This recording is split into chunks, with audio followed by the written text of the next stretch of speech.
there's all these stories about, guys over in Macedonia who are running these fake news sites. Number 24 is content farms in Macedonia. Бидејќи ако се направи грешка, таа ќе биде кобна. Нема враќање назад. So Europe need to remain more sexy lady in the world. Ајде, мајката! Господа ја чува Македонија и низините граѓани. Macedonia's first census since the year 2002 ends. How many Macedonians in Macedonia will be counted, including those counted outside of Macedonia, which is not who you count in a census?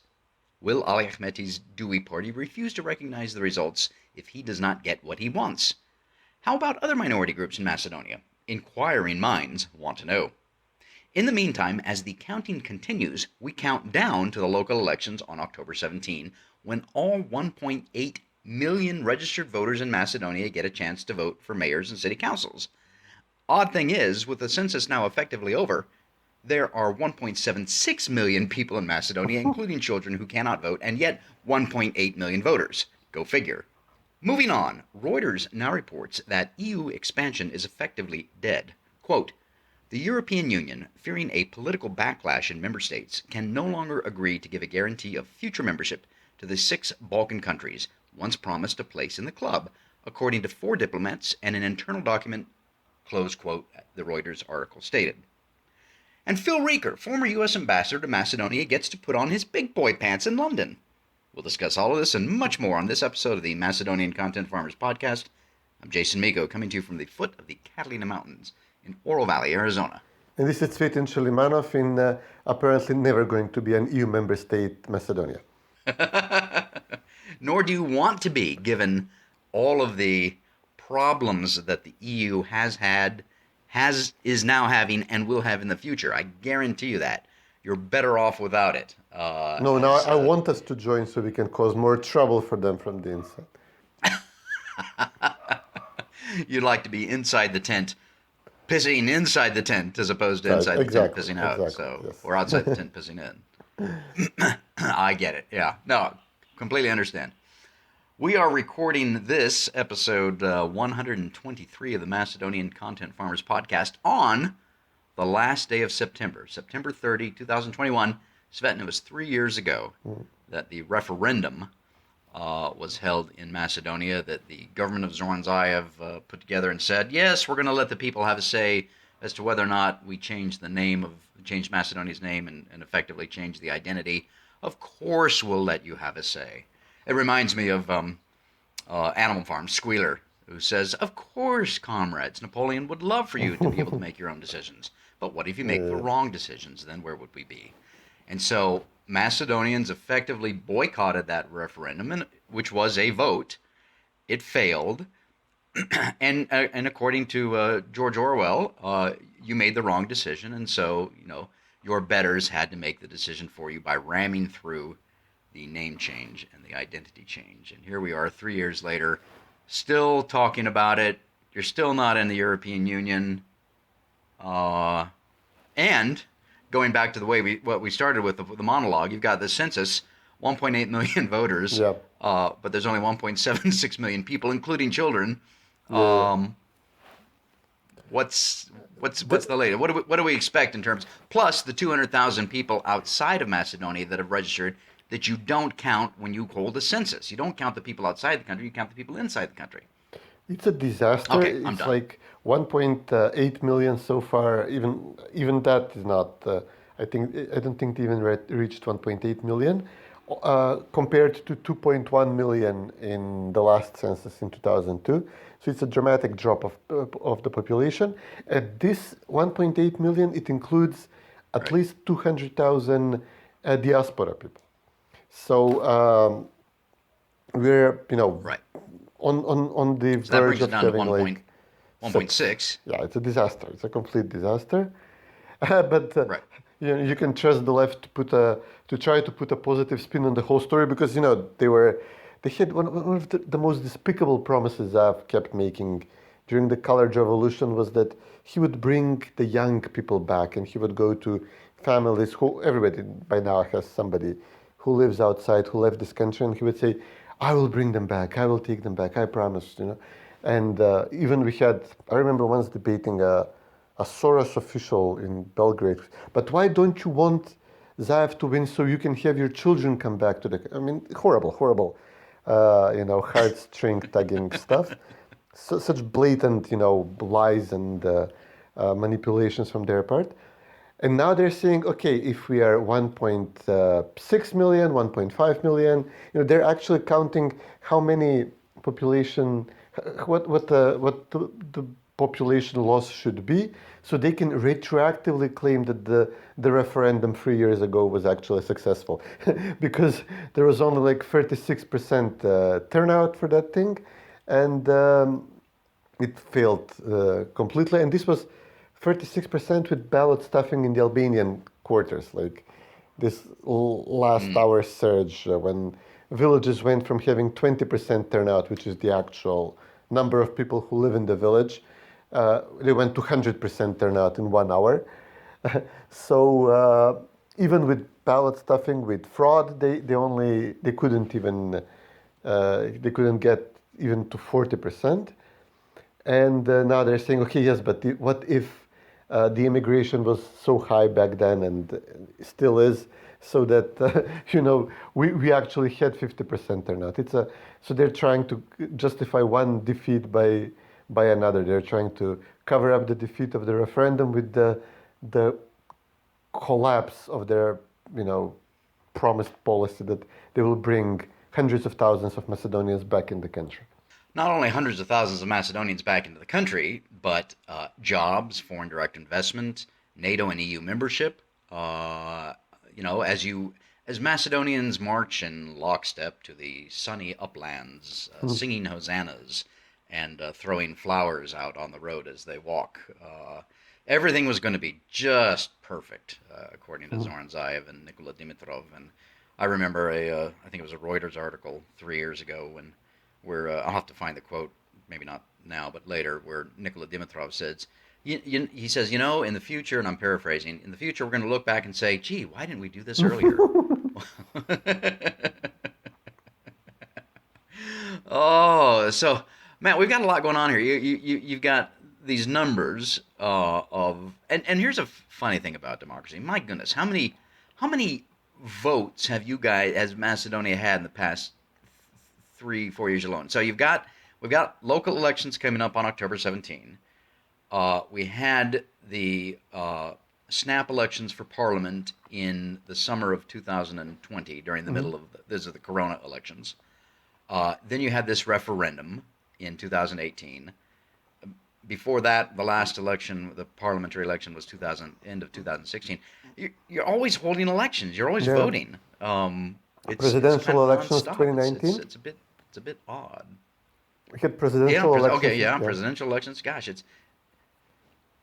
you got votes every year. You got something coming up. So yeah, and if the local elections, if Vimbra wins, they'll either try to form a new government through the parliament, or you guessed it, hold another election in probably early 2022. 2022, yeah. So, well, let's go to that. Let's go to local elections. But first, again, one more thing on the referendum of 3 years ago. You know, and again, to Nicola's point that, you know, well, we'll look back on this and say, you know, why didn't we do this earlier? Well, we didn't do it earlier because nobody wanted to do it. Number one, and still nobody wants it or appreciates it or recognizes it, is actually the word I should use. You're still not in the EU, according to that Reuters article, and that's going to be interesting to see how that develops. That effectively EU expansion is dead. There still is the young people are still leaving. The foreign direct investments are still not coming in. And all for what? Okay, you got your NATO membership. But, you know, President Joe Biden in August, regarding the Taliban takeover of Afghanistan, told George Stephanopoulos on ABC News here in America, said, I think that the Taliban are having an existential crisis. No, Joe, it is not the Taliban who are having an existential crisis. They know exactly what they want and what they're doing. hanging people in city squares, keeping women out of education, keeping women out of government, stoning gays, etc., etc., etc. NATO, however, does have an existential crisis, especially as we've just seen with the U.S., UK, Australia deal on the submarines, snubbing French President Macron, and plus the Afghanistan debacle, etc. So, anyway, let me get off my high horse there. Let's talk about local elections, October 17. You've got hundreds of candidates running for mayor, thousands of candidates running for city councils. Yep. Yeah, these are usually high turnout elections because just so many people are running. Right. So we're recording this on Thursday, September 30. It'll drop tomorrow on Friday, October 1. The campaign began at the beginning of this week, so Monday the 27th. So what's the latest? Who's winning? I mean, it looks more or less even. Vemera has polls showing them in the lead. SDSM has polls insisting they're in the lead. So Vemera have an interesting candidate for Skopje. This lady, Danila Arsovska, who is running an independent candidacy. She's not a party member. She's like a head of the second largest chamber of commerce, which is considered, the one which includes the small businesses. So actually, the one which actually, where people actually do work and, not the oligarchic chamber. So she's well loved, very interesting character. So she was notably running together with or walking to what I don't know what they do there with the U.S. ambassador during a breast cancer awareness thing they do every year. So she already looks like she has the endorsement of the embassy. So this caused a lot of panic in SDSM. Meanwhile, SDSM are running with this drunken candidate, notoriously corrupt, the incumbent mayor, Peter Shiligov. He's now, people are, what's the latest? His son is now opening a restaurant in the soon-to-be finished huge Eastgate Mall, which is being built in Aerodrome in Skopje. A lot of backstory to this guy. So whoever wins Skopje, that's going to be a big deal for if Vemera wins Skopje. It will also mean that Zaev has lost Albanian support, or that his Albanian partners are unable to deliver, because now Vemera has a coalition with the opposition Albanian parties, the Alliance and the Alternative, while Zaev is counting on Dui's Albanian votes to win in Skopje. So this is going to be an interesting race. In other areas, Vemera look good in Prilep. They have a strong, solid candidate in Veles as well. SDSM looks stronger in Štip. SDSM have had a major falling out with their candidate in Kumanova, which they held for decades, since forever. The candidate felt so strong, he got into fights with Zaev over not receiving assistance for Corona, and essentially accusing Zaev of being a traitor on the identity issues. So he's running by himself. SDSM are running another candidate, and Vemera running this popular actor, Tony Mihailovsky. So Vemera could win this, or Zaev at least could lose this to this independent SDSM candidate. So it would be a major defeat for Zaev if he loses Kumanova. Vemera re-endorsed Mitko Jančev in Kavadarci. This is a businessman who was the only Vemera candidate who won a serious seat in the 2017 election, which was, soon after Zaev grabbed power, completely chaotic election. And Jančev, once appointed to this position, he actually sided with Zaev in business deals, as well as he would often be seen with Philip Ricker coming to Macedonia, or with the embassy people. So he voted for in the referendum. He supported the name change. Or actually, I think he just said, I support people voting, not boycotting, which would have made the turnout bigger and would have helped Zaev. So Jančev, after this betrayal, he went quiet for a while, and he first insisted that he's going to remove Mickovsky as party leader with the Americans' help. Then he disappeared as these plans did not work out, and now he is being re-endorsed by VMRO. So VMRO are going to win Kavadarci for sure. And then the other fight is with the Albanian parties. So VMRO is supporting an Albanian candidate in Struga, in Tetovo, and in Gostivar. Is trying to help Albanian majority municipalities with the Macedonian votes.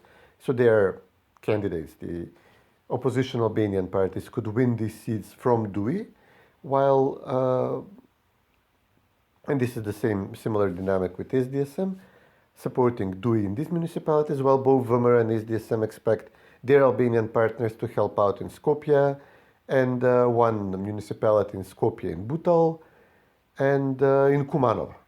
The Albanian vote will be important there as well.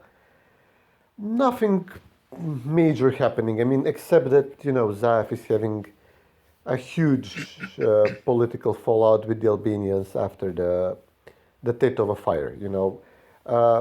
This is the Right. thing that's changed actually. Otherwise, the economics are the same. The betrayal from the EU. His failure to secure EU membership. It was a big deal in the 2020 elections. Now it's it's baked in the cake to some extent, so it's not really like shocking people anymore that we're still not opening EU accession talks. But the Albanians are very important for Zaev's election, and now he's seen as giving a crony contract to a political ally to build hospitals essentially out of cardboard, hospital containers. And of the 15 people, I think only one person is Macedonian, of those who died in the fire, even though the names are not being disclosed yet. So it's a huge, he's seen as practically sacrificing a large number of Albanians and then being callous about it, no resignations. I'm sure that the families, they're being silenced, bribed off, pressured not to go on television and talk about, demand accountability. But it's still a big deal especially in the Albanian community, even though, of course, in the Macedonian as well, you can't really go with a straight face and say that these people are either competent or, not corrupt after this disaster. So this is the dynamic we'll look to see how it develops in the elections. Yeah, that's an excellent recap. And I was gonna touch on the fires. So again, for listeners that may not remember, may have already forgotten about it because the news moves so fast. The fire in Tetovo 3 weeks ago on Macedonia's Independence Day. At the end of the day, should have been a joyous occasion. Horrible fire rips through this COVID modular hospital, kills 15, injures I think 12. Now there was one man who lost, I think, a brother, maybe lost two family members, and who was speaking up. Brother and father. And organizing protests. I can't remember his. And father, yeah, gosh, incredible. What a tragedy. Then, of course, Filipce and I think Hassani, the deputy health minister, pressured into submitting their resignations. Zoran Zaev said, well, we have to wait until... He wouldn't accept them. He said, we'll have to wait until the investigation is over. The Germans sent a team there. I believe they've come and gone. As far as Zoran Zaev is concerned, I'm guessing the investigation is going to take, well, as long as he remains in power, whether that's 6 months, 6 years, or 16 years. He's not going to accept their resignations. But I think the anger will just continue to boil, and this October 17 will be an interesting indication of how much anger there is, especially amongst, as you mentioned, the ethnic Albanians in Tetovo and the country, because it was mostly ethnic Albanians that died in that fire. And this is also difficult on Zaev's other Albanian partner, BESA, which is the smaller party. They're running a competing candidate, their party leader Kasami, for the mayor of Tetovo. So they're fighting with DUI, and they're threatening each other. both parties are threatening SDSM. They demand Zaev support in the Titova race, and Besa was threatening to leave the coalition if he doesn't at least be neutral in the race, not support Dewey. So yeah, I mean, he again, a reminder: Zaev has very few votes. He had like 42, 43 members of parliament. He has a majority of 62 with the help of Dewey and Besa, and it takes very little for him to actually to slip up after the elections if he doesn't do well. But again, there is the bribery, there is the he's buying off the poorer, especially minority districts like the Roma areas to try to get an advantage. So there is this mayoral candidates being seen every day with suddenly deciding to organize like a food drive. They've never done this for years, and suddenly they decide to go to the Roma neighborhood with packs of pasta and potatoes and cooking oil. So he will try to buy the elections. That's for sure. We'll see how well it goes this time. Yeah, well, that's in 2 weeks from this Sunday, the elections. So we will probably have another podcast between now and then, and we get an update on that, and then we'll see. As you mentioned earlier, I think assuming if Vomero, if the opposition gets a majority of mayorships and city councils, that could lead, and I think Zoran Zaev himself mentioned this the other day, that he tacitly acknowledged that if that's the case, then it's possible for there to be early elections. But as we did mention, I think one of the factors, aside from the fire, aside from the fact that young people are leaving, aside from the fact that there's no foreign direct investment coming in, aside from the fact that general crime is on the rise and has been under the Zoran Zaev leadership, aside from the fact that the name and identity have essentially been given away for nothing in return. There's this issue of the European Union, which under Zoran Zaev and his regime, they've been talking about. We're just about there. We're almost there. Ursula von der Leyen, the president of the EU Commission, or I forget which president she is. There's so many presidents in the European Union, was there in Macedonia this week saying, yes, you deserve to be in the EU, you're going to be in the EU, we stand by you, we want you to be in the EU, we love you, the EU loves you, EU for you, yada, yada, yada. And yet, nothing. And as I mentioned in the monologue, this Reuters article, which I found it on an Indian website, India as Indian as in India, not as an American Indian. And when I read it, it said Reuters, brought the byline, Robin Emmett, Brussels, Reuters. I had to actually go back and look at the Reuters page to make sure it was a real article, because I couldn't believe it. Again, I think it's worth reading. Again, quote, the opening line, quote, the European Union, fearing a political backlash in member states, can no longer agree to give a guarantee of future membership to the 6 Balkan countries, once promised a place in the club, according to 4 diplomats and an internal document, close quote.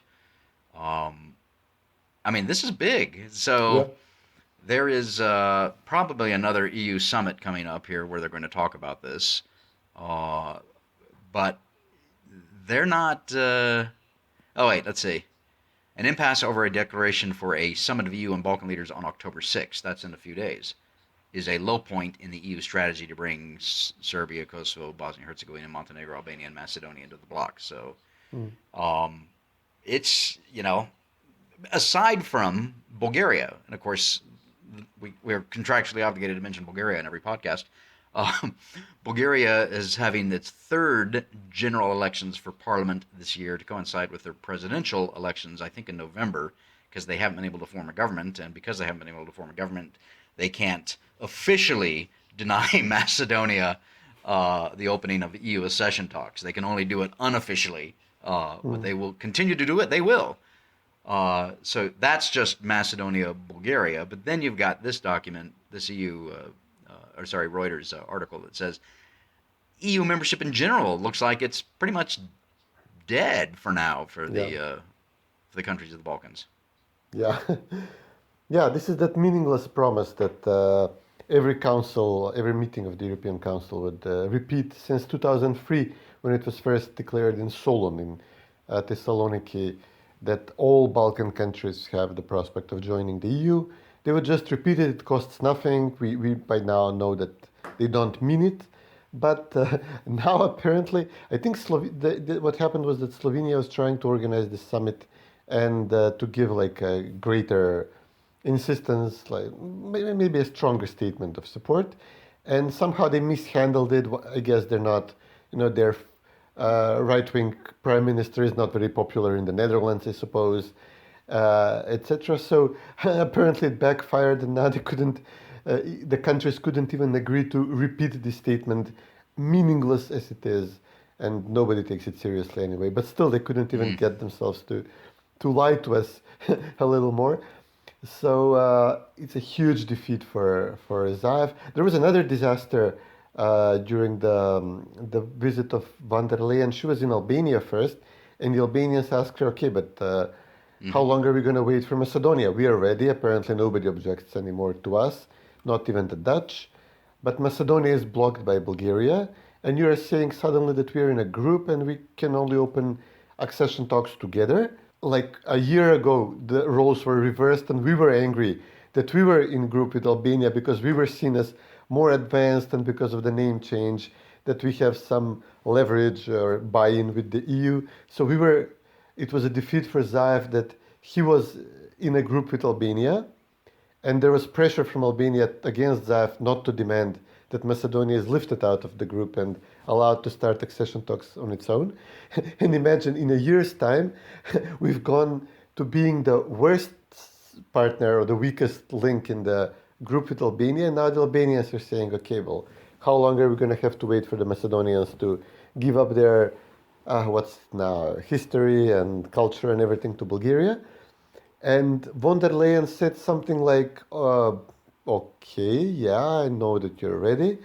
And there was a, very scared reaction from Zaev's supporters, like the correspondent in Brussels and people like that, who were like immediately demanding clarification from the EU and here in Skopje. And she said, no, yeah, we will open accession talks together. We have some good plans to get Bulgaria on board by the end of the year. This is our plan.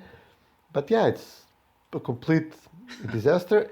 And there is another report in another news site in Brussels saying that, the EU now has a tool to revoke their visa-free regime for the Balkans if we are misbehaving. And we have situations where people go from, like Roma would often go way back when it was first introduced, like a visa-free travel regime. They fly to Belgium and then they claim asylum, say, listen, we demand economic asylum, that country is too poor for us to return to, you just give us money and we'll live here now. And legally, Belgium had these rules allowing this.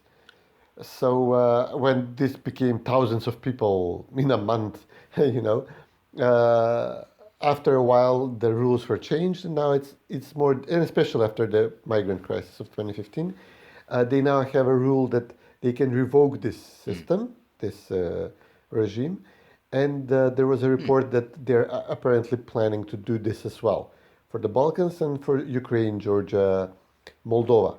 So it was, this all came down in one day. It was a horrible day for Nordonistan's EU accession prospects. It was a complete defeat on all EU fronts in a very short span of time. I don't understand. I mean, how can you be an elected or an appointed official, one or the other, and say the same bloody thing over and over again with a smile, knowing that it's all a lie, It's all false, whether it's Ursula von der Leyen saying your future is in the European Union, or Nikola Dimitrov or Zoran Zaev saying our future is in the European Union. It's just kind of, it must be maddening. It's certainly maddening to listen to them say it over and over again, ad nauseum, ad infinitum. But there you go. I guess they just keep doing it because obviously they live lives jetting around the world and staying in expensive hotels and eating fancy foods, and it's one movable feast to the next movable feast of and being feted and praised, and having their happy smiling face on TV and in print, etc. So maybe that's what keeps them doing this. They just get a thrill out of it all. Speaking of a thrill, and I mentioned this in the monologue, and then we have one other thing we want to talk about before we close out. I mentioned that Phil Rieker, the former U.S. ambassador to Macedonia, got to put on his big boy pants. And by that I mean that he was appointed, he's a career diplomat, was in Macedonia as ambassador. Before that he was there with, I think he was the public information officer. He was there, I remember he was there with Holbrooke during the whole 98, 99, Yeah. And Chris Hill. the war, etc. And Chris Hill, right, yeah. But now he is and then he went on and had a number of other positions, etc. Now he is the chargé d'affaires, if I'm pronouncing that right in the French language, to our embassy, the United States Embassy in London. We don't have an ambassador. The ambassador was the ambassador to the Court of St. James for the Americans is always a political appointee, not a career. So the last ambassador was a Trump appointee, so obviously he stepped aside when Joe Biden and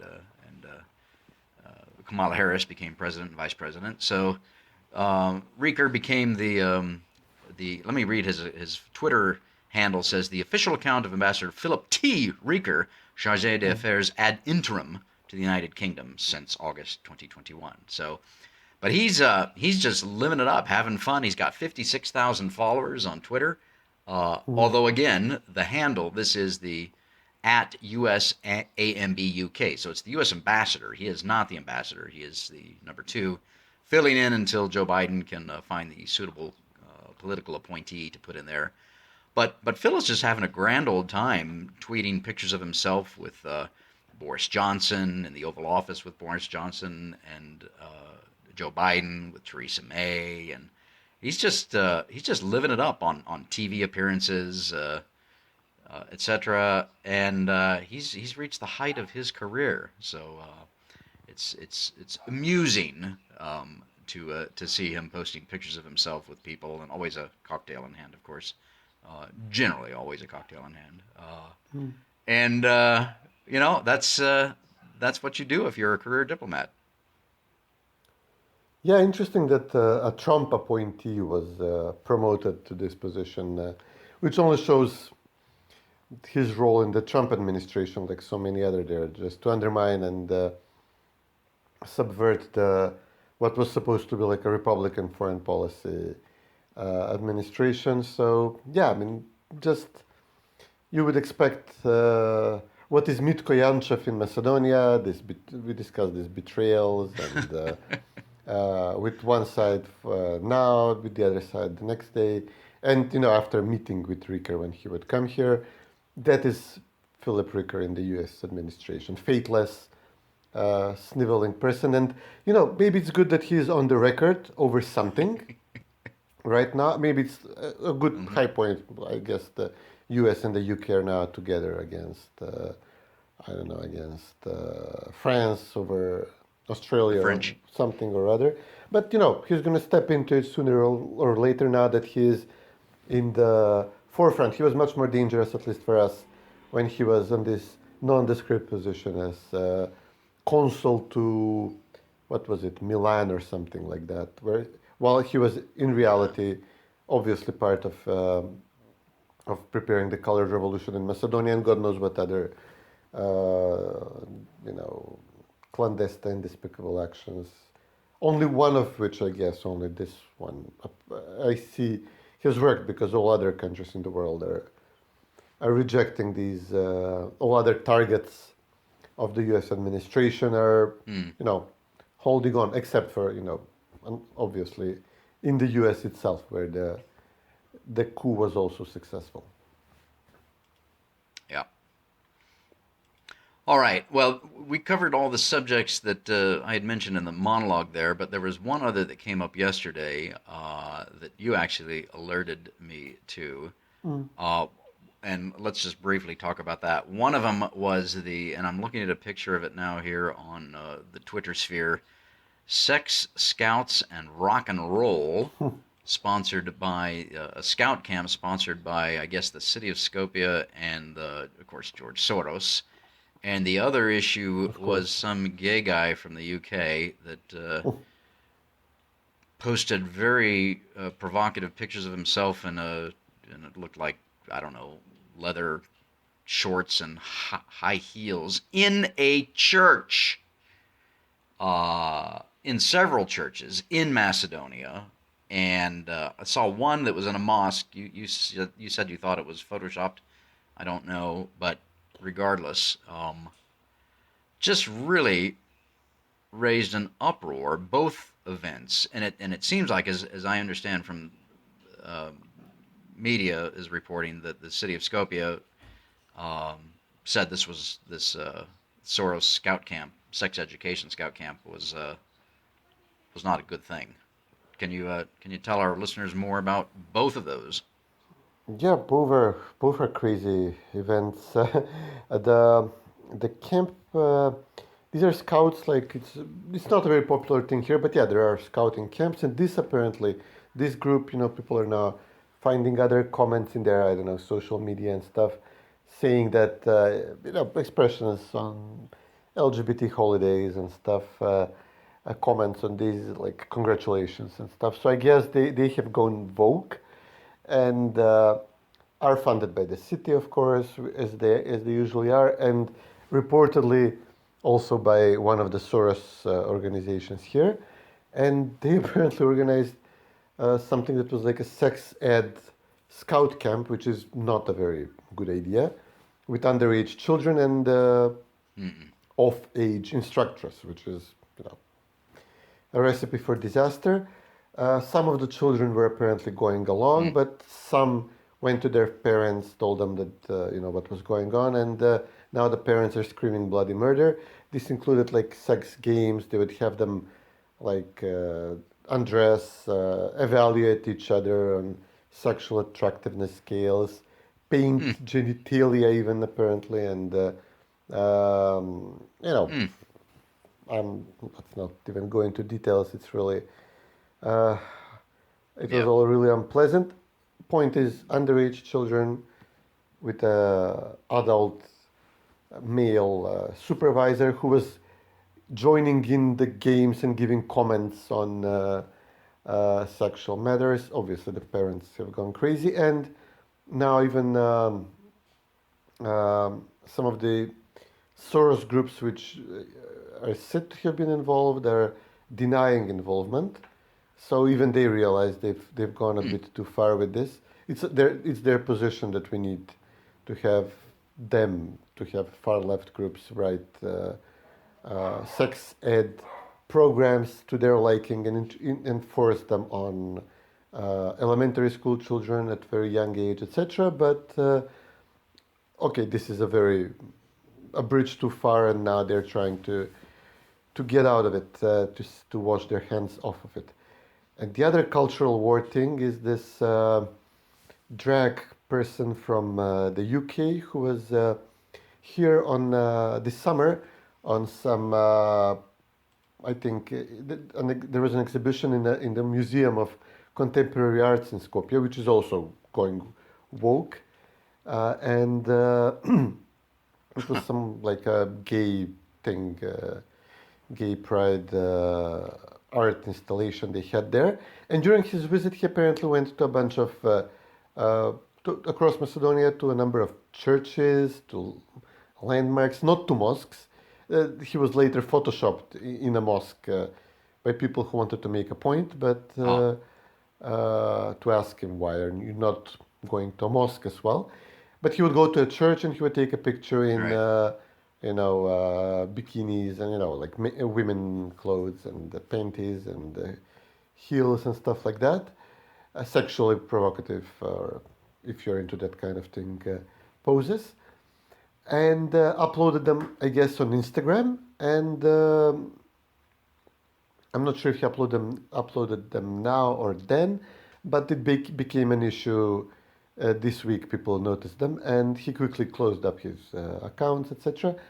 But yeah, it's a very even also here we have some of the usual gay supporters saying, okay, we've gone too far, we should do these things more gradually. We are awakening the unwashed to what to who we actually are, what we are. And yeah, and people responded, okay, why don't you go do this in a mosque? Yeah. They photoshopped his twerking in a church. They photoshopped him in a mosque, saying, if you try this, you wouldn't last 5 minutes. It's just because of the general tolerance and already high level of emancipation and openness of the Christian community here, that you're allowed to do this and get away with it. Right. While still you try to shock us into opening our minds or whatever it is, but you wouldn't dare do this to the Muslim community. I mean, this is a general comment on state of affairs in the woke camp in general, not just this pathetic lost person that was here. So yeah, we're part of the global culture war in full. Yes, you are, and that's what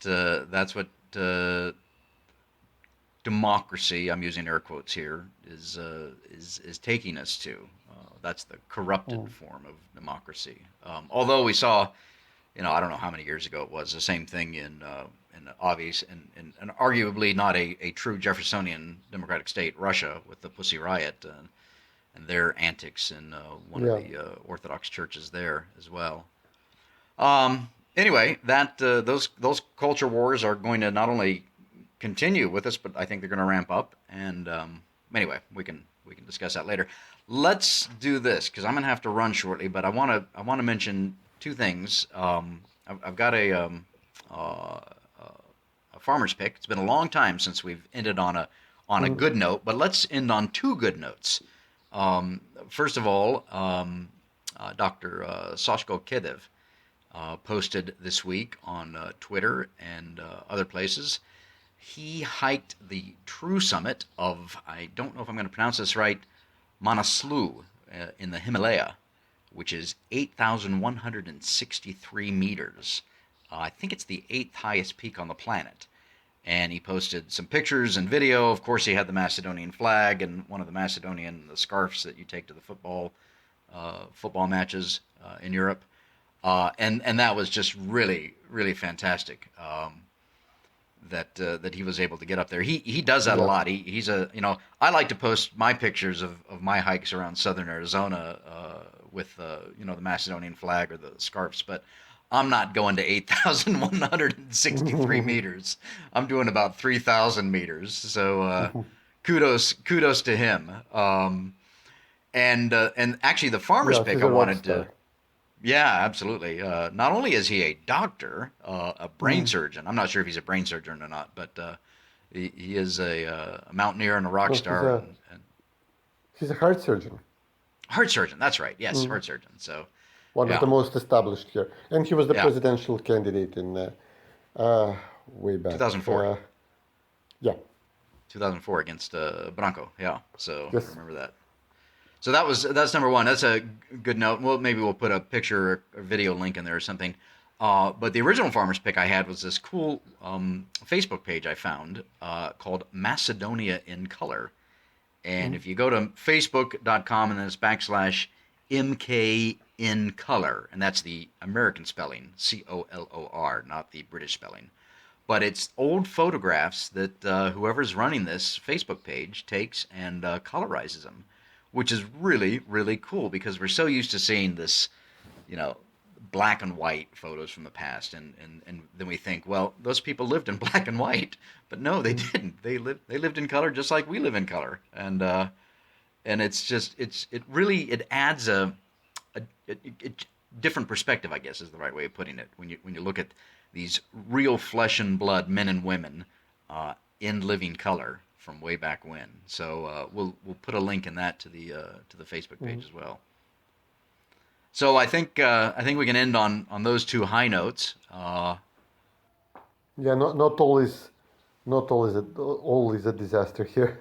Yeah, that's true. Yeah. So yeah, there is, as the ghost of Christmas Present told Scrooge and Dickens' A Christmas Carol, there are more good things in this life than you can possibly imagine. So sometimes we forget that and lose sight of it. We need to focus on it. And there are more good things in Macedonia than you can possibly imagine.